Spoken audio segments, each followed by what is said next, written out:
평생을 바쳐 치열하게 싸워왔는데 결국 마지막에 남는 것은 무엇일지 생각해 보신 적 있으십니까? 통장에 찍힌 차가운 숫자일까요? 아니면 타인이 당신을 대하는 태도일까요? 얼마 전 한 구독자분께서 남겨주신 사연이 가슴을 울렸습니다. 그분의 아버님께서 임종 직전 병실이 없어 복도에 놓인 간이 침대에서 그저 얇은 커튼 하나를 칸막이 삼아 생을 마감하셨다고 합니다. 떠나시는 그 마지막 날조차 제대로 된 작별 인사 한 번 나눌 공간이 없었던 것이지요. 그분은 제게 물으셨습니다. 우리 아버지의 인생은 실패한 것입니까? 라고요. 어쩌면 우리 모두 그런 두려움을 안고 사는지도 모릅니다. 모든 것을 가족에게 쏟아부었지만 정작 늙고 병들었을 때 아무도 내 손을 잡아주지 않는 상황 말입니다. 도대체 무엇이 당신의 노년의 품격을 결정하는 것일까요? 단순히 돈을 많이 벌어두는 것, 혹은 자식들을 잘 키워내는 것만으로 충분하다고 생각하시나요? 아닙니다. 틀렸습니다. 정말로 틀렸습니다. 이번 영상에서는 인생의 후반전이 되어서야 비로소 수면 위로 떠오르는 잔혹한 진실에 대해 이야기해 보려 합니다. 당신이 지금 평생을 바쳐 쫓고 있는 것이 과연 무엇인지, 지금은 외면하고 싶을지 몰라도 정말 늙고 나면 그때는 이미 늦을지도 모르는 이야기들입니다. 늙어보면 알게 됩니다. 사람이 한평생 치열하게 쌓아야 하는 것은 결국 이 두 가지 지위라는 것을요. 젊은 시절 우리는 그저 부지런히 일하고 본분을 다하면 삶이 서서히 나아질 거라 믿습니다. 하지만 나이가 들면 깨닫게 됩니다. 인생이라는 긴 여정은 사실 이 두 가지와 끊임없이 싸우는 과정이었다는 것을 말이죠. 억울해도 어쩔 수 없습니다. 그저 평범하게 사는 게 최고다라며 스스로를 위로할 뿐입니다. 하지만 가슴 한구석에서는 알지 않습니까? 그 말이 때로는 그저 서글픈 자기 위안에 불과하다는 것을요. 최근 한 오랜 친구의 이야기를 듣고 이 문제를 다시금 생각하게 되었습니다. 친구의 아내가 갑작스럽게 쓰러져 대학병원에 입원해야 했는데 서울의 큰 병원들이 의뢰 그렇듯 병실 구하기가 하늘의 별 따기였습니다. 원래대로라면 꼬박 일주일 넘게 대기해야 하는 상황이었죠. 친구는 사방팔방으로 전화를 돌렸고 결국 예전에 지역사회 봉사활동을 하며 알게 된 원무과장님의 도움으로 에어컨이 나오고 전문 간병인이 상주하는 쾌적한 1인실을 배정받을 수 있었습니다. 친구는 말했습니다. 그게 자신이 무슨 대단한 권력이 있어서가 아니라고요. 그저 예전에 직장 생활을 하며 틈틈이 지역 독거노인들을 병원에 모셔다 드리고 어르신들 빨래 봉사를 도왔던 그 작은 인연 덕분이었습니다. 사람들은 그가 베풀었던 그 정칭 기억하고 있었던 겁니다. 이런 것들은 젊고 건강할 때는 눈에 보이지 않습니다. 하지만 늙고 내 힘으로 어찌할 수 없는 순간이 오면 하나둘씩 선명하게 드러나기 시작합니다. 젊은 날 우리가 싸우는 것이 미래를 위해서라면 늙어서 우리가 싸워야 하는 것은 남은 생의 존엄을 지켜줄 이 두 가지 지위입니다. 첫 번째 지위는 바로 자본적 지위, 즉 경제력입니다. 자본적 지위란 무엇일까요? 단순히 부자가 되는 것을 말하는 게 아닙니다. 인생의 결정적인 순간에 이 정도 돈은 내가 낼 수 있다라고 말할 수 있는 능력입니다. 이건 으스대거나 체면을 차리기 위함이 아닙니다. 인생의 고비 앞에서 당황하지 않고 조금 더 나은 조건을 위해 이곳저곳 아쉬운 소리를 하며 구걸하지 않아도 되는 실질적인 배짱이자 바탕입니다. 지인인 김 선생님의 이야기가 아주 전형적인 예입니다. 아내분이 암 판정을 받고 입원을 해야 했는데 건강보험이 적용되는 다인실은 이미 만석이라 대기가 최소 2주는 걸린다는 통보를 받았습니다. 의사는 조심스럽게 권했습니다. 자비 부담이 크더라도 1인실을 쓰면 감염 위험도 적고 간병하기 훨씬 수월할 거라고요. 1인실 하루 비용만 수십만 원, 간병비까지 합치면 한 달에 병원비만 500만 원이 훌쩍 넘어가는 상황이었습니다. 하지만 김 선생님은 고민하지 않고 바로 고개를 끄덕였습니다. 내 아내가 평생 고생만 하고 호강 한번 못 누려봤는데 아파서 누워있는 지금이라도 좀 편안하게 잠들게 해줘야지. 김 선생님 댁이 엄청난 자산가는 아닙니다. 젊은 시절 건설 현장을 누비며 어렵게 모은 노후 자금이었죠. 그는 자신은 부자 팔자가 아니지만 이럴 때 쓸 돈이 있다는 게 얼마나 다행인지 모른다고 했습니다. 아내의 투병 기간 동안 그는 병원비 걱정 대신 의사와 치료 계획을 상의하고 아내 곁을 지키는데 집중할 수 있었습니다. 아내가 편안히 잠든 모습을 보고 간호사로부터 상태가 안정적이라는 말을 들을 때마다 그는 그 돈이 결코 헛되지 않았다고 느꼈습니다. 돈으로 건강을 살 수는 없습니다. 하지만 냉혹한 의료 시스템 안에서 돈은 적어도 선택권을 살 수 있게 해줍니다. 또 다른 친구의 아버님은 말기 암 환자였습니다. 의사는 솔직하게 말했습니다.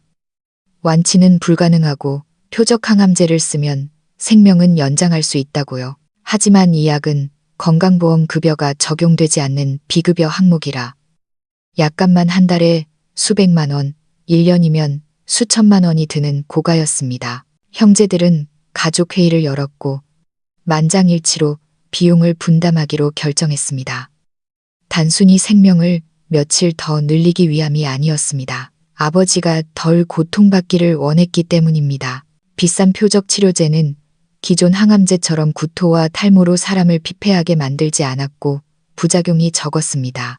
덕분에 아버님은 1년 넘게 투병하시면서도 맑은 정신으로 자식들과 대화하고 고통 없이 차분하게 주변을 정리하며 마지막 유언까지 남기실 수 있었습니다.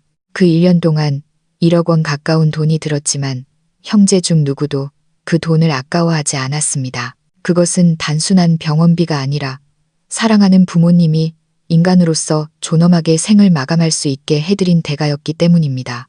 이런 이야기들이 무겁게 들릴지 모릅니다. 하지만 이것은 지독한 현실입니다. 늙고 병들고 죽음이 가까워질 때 돈은 그저 생활비가 아닙니다. 사람이 사람답게 덜 고통스럽고 쾌적하게 머물다 갈 수 있는지를 결정하는 열쇠가 됩니다. 자본적 지위란 통장의 잔고 숫자가 아닙니다. 위기의 순간에 그 돈 덕분에 우리가 무력감에 빠지지 않고 상황을 통제할 수 있다는 안도감, 바로 그것입니다. 생활 속 소소한 장면에서도 이런 차이는 드러납니다. 지방에 계신 부모님을 서울로 모시려던 한 친구가 있었습니다. 어머니는 평생 비행기는커녕 KTX 특실 한번 타본 적 없이 알뜰하게만 살아오신 분이라 손자 생일이라 올라오시라 해도 차비 아깝다. 그냥 고속버스 타고 가마라고 하셨답니다. 친구는 두말 없이 KTX 표를 예매해서 보내드렸습니다. 두 분 평생 고생하셨는데 이 정도 편안함은 누리셔도 돼요. 그건 사치가 아닙니다. 써야 할 곳에 망설임 없이 쓸 수 있는 것. 그것이 바로 자본적 지위의 또 다른 얼굴입니다. 많은 분들이 묻습니다. 죽으면 다 끝인데 아등바등 돈 모아서 뭐합니까? 하지만 진짜 인생을 아는 사람들은 답합니다. 돈을 버는 건 오래 살기 위해서가 아니라 사는 동안 덜 비참하기 위해서라고. 죽을 때 화려하기 위해서가 아니라 떠나는 길이 불안하지 않고 남은 가족들에게 짐이 되지 않기 위해서라고 말입니다. 돈으로 행복을 살 순 없지만 선택권을 살 수는 있습니다. 그것이 돈이 가진 가장 큰 의미입니다. 두 번째 지위는 사회적 지위입니다. 자본적 지위가 당신이 얼마나 치열하게 벌었느냐에 달려 있다면 사회적 지위는 당신이 평생 타인을 어떻게 대했느냐, 당신이라는 사람이 세상에 무엇을 남겼느냐에 달려 있습니다. 이것은 반드시 소득과 비례하지 않습니다. 하지만 어떤 결정적인 순간에는 돈보다 훨씬 더 강력한 힘을 발휘하기도 합니다. 이런 이야기를 들어보셨을 겁니다. 갑작스러운 뇌졸중으로 응급실에 실려갔는데 병상이 없어 며칠을 간이 침대에서 대기해야 하는 상황. 그런데 만약 당신이 평소 덕을 쌓아 알게 된 병원 관계자나 지인이 있다면, 혹은 누군가가 당신을 위해 발벗고 나서서 부탁을 해준다면 기적처럼 병실이 마련되기도 합니다. 이것은 부당한 특권이나 백이 아닙니다. 사람이 사람에게 베푸는 인정 른칭과 쌓아온 신뢰의 결과입니다. 이것이 바로 사회적 지위의 실체입니다. 어느 동네에 전직 통장님 이야기가 있습니다. 이분은 현직에서 물러난 지 오래되었지만 여전히 동네의 해결사였습니다. 층간소음으로 다투는 이웃을 중재하고 홀로 사는 노인이 편찮으시면 자식들 대신 병원에 모시고 가는 오지랖 넓은 분이었죠. 공무원도 아니고 돈을 받는 일도 아니었지만 동네에서 그분의 말 한마디는 구청장보다 힘이 쌌습니다. 어느 날 그분의 아내분이 위급하게 입원해야 할 일이 생겼습니다. 그분이 예전에 업무차 도와주었던 보건소 직원에게 전화를 걸자 직원은 곧바로 병원 원무과와 연결해 입원 수속을 돕고 필요한 서류 절차까지 일사천리로 해결해 주었습니다. 비록 아내분의 병이 완치되지는 못했지만 그 과정에서 겪을 수 있었던 수많은 번거로움과 홀대 대신 존중과 배려를 받았습니다. 이것이 사회적 지위입니다. 내가 누군지 알아? 라고 소리치는 것이 아니라 남들이 저분은 도와드려야 해라고 기억해 주는 것 말입니다. 당신이 대기업 회장이 아니어도 고위 공직자가 아니어도 괜찮습니다. 매사에 분별 있게 행동하고 진심으로 사람을 대했다면 그 보이지 않는 덕망은 당신이 위기에 처했을 때 당신을 돕는 수많은 손길이 되고 닫힌 문을 여는 열쇠가 됩니다. 지방의 어느 명문가 박 어르신의 집안 이야기도 있습니다. 박 어르신의 선친은 시골 초등학교 선생님이셨습니다. 수십 년간 수백 명의 제자를 길러내셨죠. 박 어르신은 선친의 뜻을 이어 종친회를 이끌며 형편이 어려운 학생들에게 장학금을 주고 마을의 대소사를 챙겼습니다. 이 집안에서 장관이나 국회의원이 나온 건 아니지만 지역 사회에서 이 가문이 갖는 위상은 대단했습니다. 손자가 서울의 의과대학에 합격했을 때 지역 신문에는 3대를 이어온 인재 양성의 명문가, 교편에서 청진기로 이어지다라는 기사가 실릴 정도였습니다. 이런 사회적 이미지는 하루아침에 만들어지는 허세가 아닙니다. 오랜 시간 켜켜이 쌓아 올린 정직과 신용, 그리고 탄탄한 인간관계의 결정체입니다. 이것이 늙어서도 당신이 무시당하지 않고 대접받을 수 있는 힘이 됩니다. 그리고 사회적 지위의 가장 무서운 점은 이것이 나 혼자만의 노력으로 완성되는 게 아니라는 겁니다. 세대를 이어가는 이어달리기와 같습니다. 당신이 젊은 시절 베푼 선행은 당신뿐만 아니라 당신의 자식, 손자들에게까지 보이지 않는 길을 터줍니다. 자녀가 사회에 나갔을 때, 아, 자네가 혹시 그분 자제인가? 자네 아버님이 옛날에 나를 크게 도와주셨네. 라는 말을 듣는다면 그건 어떤 추천서보다 강력한 힘이 됩니다. 당신이 병원에 누워있을 때 당신의 도움을 받았던 이들이 찾아오고 당신이 세상을 떠났을 때 진심으로 슬퍼하며 당신을 위해 기도해주는 사람들이 있다면 그것이야말로 진짜 사회적 지위입니다. 돈은 잃었다가도 다시 벌 수 있지만 잃어버린 신망은 다시 주워 담기 어렵습니다. 사회적 지위는 과시용 훈장이 아닙니다. 당신이 가장 약해졌을 때 세상이 당신을 버리지 않게 붙들어주는 안전망입니다. 많은 사람들이 착각합니다. 사회적 지위는 내가 잘나서 얻는 것이라고요. 아닙니다. 진정한 사회적 지위는 윗대가 털을 닦고 아랫대가 그 위를 쌓아 올리는 합작품입니다. 시간이 필요하고 인내가 필요합니다. 어떤 집안은 3대가 한 동네에 삽니다. 할아버지는 존경받는 교장 선생님이었고 아버지는 동네 의원 원장님, 손자는 변호사나 건축사가 되어 살아갑니다. 돈이 많아서가 아니라 그 성씨만 되면 사람들이 고개를 끄덕입니다. 그 집안 사람들은 법 없이도 살 양반들이지. 염치 있고 베풀 줄 아는 사람들이야. 이런 평판은 그 가족이 대를 이어 지역 사회에 기여하고 기부에 앞장서며 타인을 배려했기에 얻어진 것입니다. 제가 아는 한 가족은 오래된 골목길에 3대째 살고 있습니다. 할아버지는 동네 노인회장직을 맡아 얻은 일을 도맡아 하셨고 누가 상을 당하면 제일 먼저 달려가셨죠. 아들은 군 전역 후 고향에서 교편을 잡고 방범대 활동을 하며 마을을 지켰습니다. 손녀는 대학 졸업 후 구청 공무원이 되어 고향으로 돌아왔고요. 이 가족은 거창한 철학을 내세우지 않습니다. 하지만 동네에서 누가 제일 믿을 만합니까? 라고 물으면 10중 8구 이 집안을 꼽습니다. 이것이 바로 대를 이어 쌓은 신뢰, 진정한 사회적 지위입니다. 기억하세요. 사회적 지위는 남들 위에 군림하는 것이 아니라 더 많은 사람에게 책임을 다할 때 만들어집니다. 나만 죄 안 짓고 잘 살면 됐지 라고 생각하며 사는 사람들은 존경받기 어렵습니다. 진짜 어른은 내가 이렇게 하면 남에게 폐가 되지 않을까? 내가 도울 일은 없을까? 를 고민하는 사람입니다.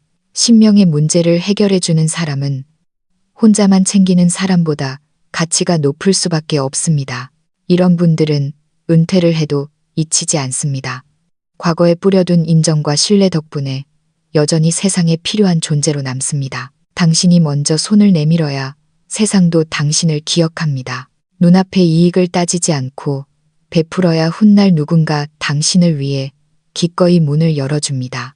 그러니 우리가 지금 열심히 사는 건 나 하나 잘 먹고 잘 살자는 게 아닙니다. 오늘 당신의 말 한마디, 행동 하나가 당신의 자식과 손주들이 걸어갈 길을 닦고 있는 것입니다. 젊어서 자기 입속만 챙기고 남의 일에 무관심했다면 늙어서는 아무도 기억해 주지 않는 쓸쓸한 노인이 될 뿐입니다. 하지만 진심으로 사람을 대했다면 비록 금은보화는 못 남겨도 이름 석자의 명예는 남길 수 있습니다.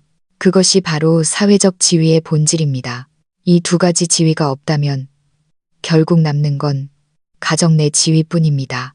돈으로 쌓은 지위도 없고 사회적 존경도 없다면 사람은 어디서 자신의 존재감을 찾으려 할까요? 밖에서 채우지 못한 욕구를 집 안에서 풀려 합니다.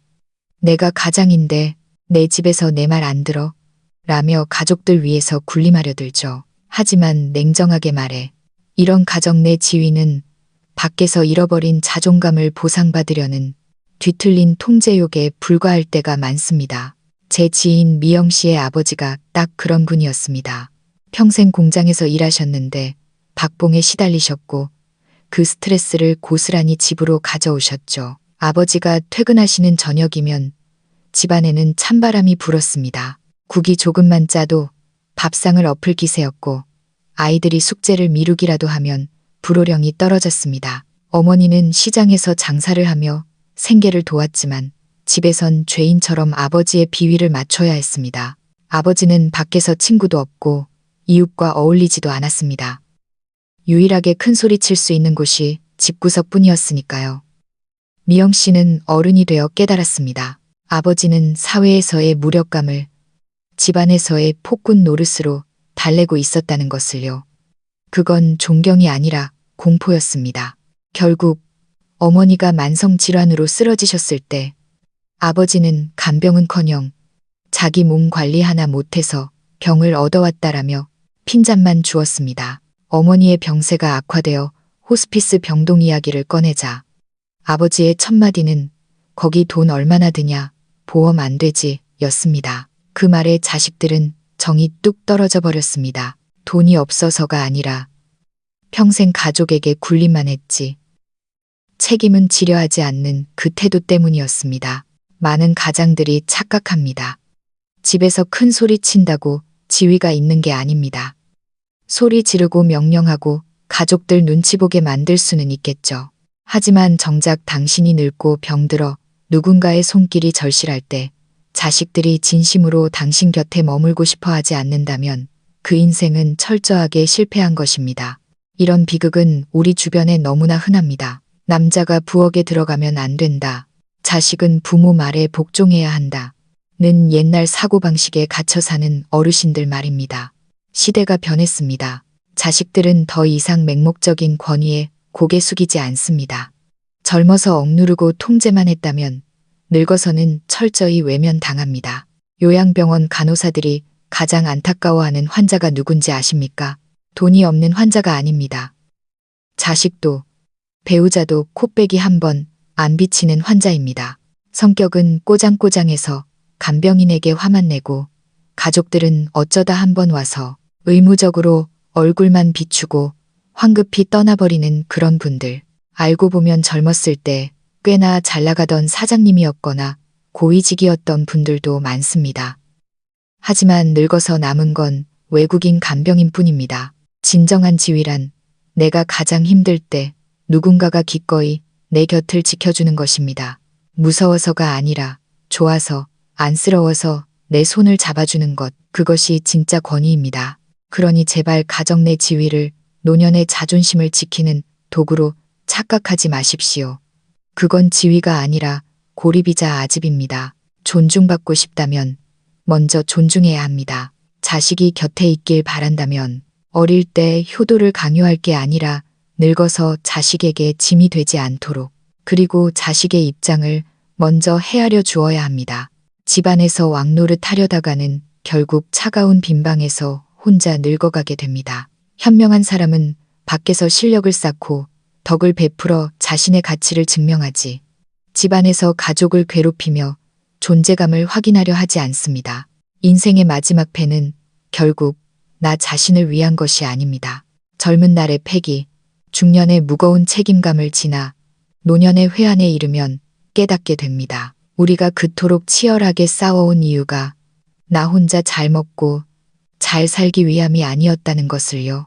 돈을 아무리 많이 벌어도 하루 세끼 먹고 잠자리는 하나입니다.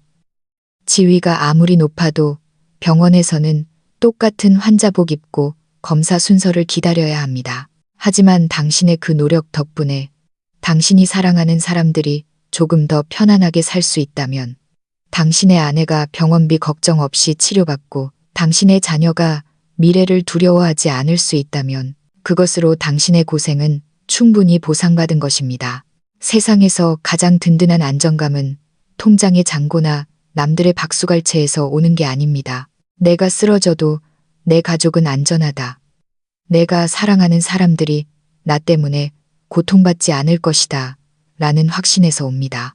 한 사회학자가 말했습니다. 한 사람의 사회적 가치는 그 자신이 얼마나 잘 사느냐가 아니라 그 사람 덕분에 주변 사람들이 얼마나 안심하고 사느냐로 측정된다. 젊을 때는 자유와 꿈, 개인의 성취를 쫓습니다. 하지만 나이가 들면 결국 하나의 질문으로 돌아옵니다. 내 인생은 내 곁에 있는 사람들에게 어떤 의미였나? 자식이 도움이 필요할 때 비빌 언덕이 되어줄 수 있는가?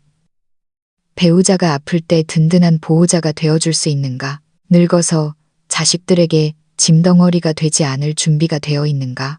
이것들이야말로 인생 후반전에 내놓을 수 있는 진짜 히든카드입니다. 제 친구의 어머니는 평생 전업주부로 사셨습니다. 직장에 다닌 적도 없으시죠. 하지만 그분은 자신만의 인생 경영학이 확고하셨습니다. 동네 반상회나 봉사활동에 빠짐없이 나가시고 이웃과 늘 웃으며 지내셨죠. 형편이 어려운 집 아이가 있으면 불러다 밥 먹이고 글을 가르쳐 주셨고, 홀몸 어르신이 편찮으시면 죽을 덕서 나르셨습니다. 나중에 어머니가 연로하셔서 거동이 불편해지셨을 때 자식들은 다 타지에 나가 있어 걱정이 태산이었습니다. 그런데 놀랍게도 동네 젊은 이웃들이 순번을 정해 반찬을 가져다 드리고 병원에 모시고 가고 말동무를 해드렸습니다. 어머니가 부탁한 적도 없는데 말이죠. 친구는 울먹이며 말했습니다. 우리 엄마 평생 돈 한 푼 못 버셨지만 사람 마음을 버셨구나. 높은 자리에 오르지도 못했고 수십억 자산을 모으지도 못했지만 그분은 외롭지 않았고 노후가 불안하지 않았습니다. 평생 베푼 온정과 선의가 돌고 돌아 그분을 지켜준 것입니다. 이것이 바로 최고의 사회적 가치입니다. 이 모든 이야기들이 말해주는 것은 하나입니다. 우리가 노력하는 이유는 남들에게 자랑하기 위함이 아닙니다. 나 자신과 내 소중한 사람들이 덜 아프고 덜 무섭게 살다 가기 위함입니다. 꼭 위인이 되거나 역사에 남을 업적을 세울 필요는 없습니다. 그저 당신이라는 사람 덕분에 누군가가 다행이다라고 느낄 수 있다면 그것으로 충분합니다. 젊은 날 우리는 성공을 쫓지만 이 나이가 되면 우리는 가치를 쫓습니다. 그리고 그 가치란 자기만족이 아니라 당신이 떠난 뒤에도 누군가가 당신을 그리워하고 당신이 있어서 참 좋았다라고 기억해 주는 것입니다. 마지막으로 여러분께 묻고 싶습니다. 당신은 지금 무엇을 위해 그토록 치열하게 달리고 계십니까? 명예인가요? 돈인가요? 아니면 자존심인가요? 혹시 내 가족, 내 곁의 사람들이 나로 인해 조금 더 행복해지기를 바라는 마음, 그 하나 때문은 아닌가요? 남은 인생은 깁니다. 지금 당신이 어느 계절을 지나고 있든 아직 늦지 않았습니다. 빠진 퍼즐 조각을 찾을 시간은 충분합니다.